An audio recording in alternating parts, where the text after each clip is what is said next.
Job, chapitre 34. Élihu reprit et dit: Sages, écoutez mes discours. Vous qui êtes intelligents, prêtez-moi l'oreille. Car l'oreille discerne les paroles, comme le palais savoure les aliments. Choisissons ce qui est juste, voyons entre nous ce qui est bon. Job dit: Je suis innocent, et Dieu me refuse justice. J'ai raison, et je passe pour menteur. Ma plaie est douloureuse, et je suis sans péché. Y a-t-il un homme semblable à Job, buvant la raillerie comme l'eau, marchant en société de ceux qui font le mal, cheminant de pair avec les impies? Car il a dit: Il est inutile à l'homme de mettre son plaisir en Dieu. Écoutez-moi donc, homme de sens, loin de Dieu l'injustice, loin du Tout-Puissant l'iniquité. Il rend à l'homme selon ses œuvres, il rétribue chacun selon ses voies. Non, certes, Dieu ne commet pas l'iniquité. Le Tout-Puissant ne viole pas la justice. Qui l'a chargé de gouverner la terre? Qui a confié l'univers à ses soins? S'il ne pensait qu'à lui-même, s'il retirait à lui son esprit et son souffle, toute chair périrait soudain, et l'homme rentrerait dans la poussière. Si tu as de l'intelligence, écoute ceci, prête l'oreille au son de mes paroles. Un ennemi de la justice régnerait-il?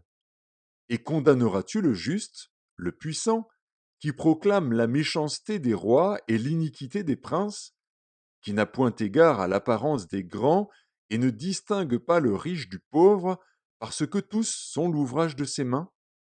En un instant, il perd la vie au milieu de la nuit, un peuple chancelle et périt. Le puissant disparaît, sans la main d'aucun homme.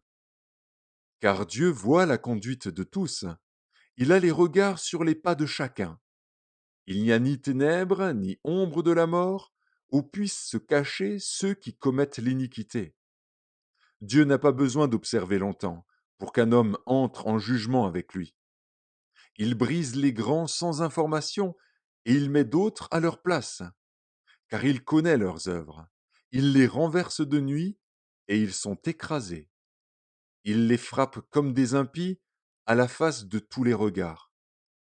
En se détournant de lui, en abandonnant toutes ses voies, ils ont fait monter à Dieu le cri du pauvre. Ils l'ont rendu attentif au cri des malheureux. S'il donne le repos, qui répandra le trouble? S'il cache sa face, qui pourra le voir? Il traite à l'égal soit une nation, soit un homme, afin que l'impie ne domine plus et qu'il ne soit plus un piège pour le peuple. Car a-t-il jamais dit à Dieu: J'ai été châtié, je ne pécherai plus. Montre-moi ce que je ne vois pas. Si j'ai commis des injustices, je n'en commettrai plus. Est-ce d'après toi que Dieu rendra la justice? C'est toi qui rejettes, qui choisis, mais non pas moi. Ce que tu sais, dis-le donc. Les hommes de sens seront de mon avis. Le sage qui m'écoute pensera comme moi. Job parle sans intelligence, et ses discours manquent de raison. Qu'il continue donc à être éprouvé, puisqu'il répond comme font les méchants.